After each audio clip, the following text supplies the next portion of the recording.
Times weekly ನ್ಯೂಸ್ಗೆ ತಮ್ಮೆಲ್ಲರಿಗೂ ಸ್ವಾಗತ.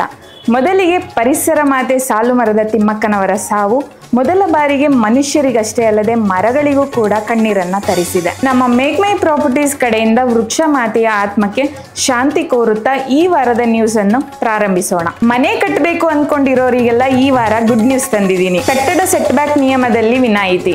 ನಿವೇಶನದ ಉದ್ದ ಅಗಲಕ್ಕೆ ಅನುಗುಣವಾಗಿ ಸೆಟ್ ಬ್ಯಾಕ್ ನಿರ್ಧರಿಸುವುದನ್ನು ಕೈಬಿಟ್ಟು ಒಟ್ಟಾರೆ ಚದರ ಮೀಟರ್ಗಳಿಗೆ ಅನುಗುಣವಾಗಿ ಸೆಟ್ ಬ್ಯಾಕ್ ಅನ್ನು ನಿಗದಿಪಡಿಸಲಾಗಿದೆ. ಇದರಂತೆ 600 ಚದರ ಅಡಿಗಳವರೆಗಿನ ನಿವೇಶನದ ಕಟ್ಟಡಗಳ ಹಿಂಭಾಗ ಸೆಟ್ ಬ್ಯಾಕ್ ಬಿಡುವಂತಿಲ್ಲ.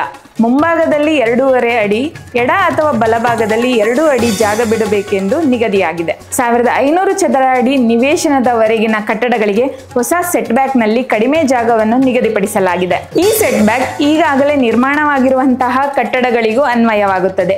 ಕರಡು ಅಧಿಸೂಚನೆಗೆ ಆಕ್ಷೇಪಣೆ ಸಲ್ಲಿಸಲು 30 ದಿನದ ಅವಕಾಶವನ್ನ ಕಲ್ಪಿಸಲಾಗಿದೆ. ಈ ಅಪ್ಡೇಟ್ ವಾಣಿಜ್ಯ ಕಂದಾಯ ಪಾವತಿದಾರರಿಗಾಗಿ. ವಾಣಿಜ್ಯ ಸ್ವತ್ತುಗಳ ಕಂದಾಯ ಪಾವತಿ ಸರ್ವೆ. ಈ ಸರ್ವೆಗಾಗಿ ಏಕಕಾಲಕ್ಕೆ 100ಕ್ಕೂ ಹೆಚ್ಚು ಅಧಿಕಾರಿಗಳು ಭಾಗಿಯಾಗಿದ್ದಾರೆ. ಬೆಂಗಳೂರಿನಲ್ಲಿ ಗ್ರೇಟರ್ ಬೆಂಗಳೂರು ಪ್ರಾಧಿಕಾರವು ಆಸ್ತಿ ಹಾಗೂ ವಾಣಿಜ್ಯ ಸ್ವತ್ತುಗಳಿಗೆ ಸಂಬಂಧಿಸಿದಂತೆ ಮತ್ತೊಂದು ಮಹತ್ವದ ಹೆಜ್ಜೆಯನ್ನ ಇರಿಸಿದೆ. ಬೆಂಗಳೂರಿನ ಪ್ರಮುಖ ವಾಣಿಜ್ಯ ಪ್ರದೇಶಗಳಲ್ಲಿ ಒಂದಾಗಿರುವ ಇಂದಿರಾನಗರದ 100 ಅಡಿ ರಸ್ತೆಯ ಹಾಗೂ ಅಕ್ಕಪಕ್ಕದಲ್ಲಿನ ರಸ್ತೆಗಳ ವಾಣಿಜ್ಯ ಸ್ವತ್ತುಗಳ ಕಂದಾಯ ಪಾವತಿಯ ಮರುಪರಿಶೀಲನೆ ಹಾಗೂ ಪರಿಷ್ಕರಣೆಗೆ ಸರ್ವೆ ಕಾರ್ಯಕ್ಕೆ ಸರ್ಕಾರ ಮುಂದಾಗಿದೆ. ಇದು ಈ ವಾರದ ಬೆಂಗಳೂರಿನ ರಿಯಲ್ ಎಸ್ಟೇಟ್ ಅಪ್ಡೇಟ್ಸ್ ಆಗಿತ್ತು. ಮತ್ತೆ ಮುಂದಿನ ವಾರ ಹೊಸ ಅಪ್ಡೇಟ್ಸ್ಗಳೊಂದಿಗೆ ಸಿಗೋಣ. ಧನ್ಯವಾದಗಳು.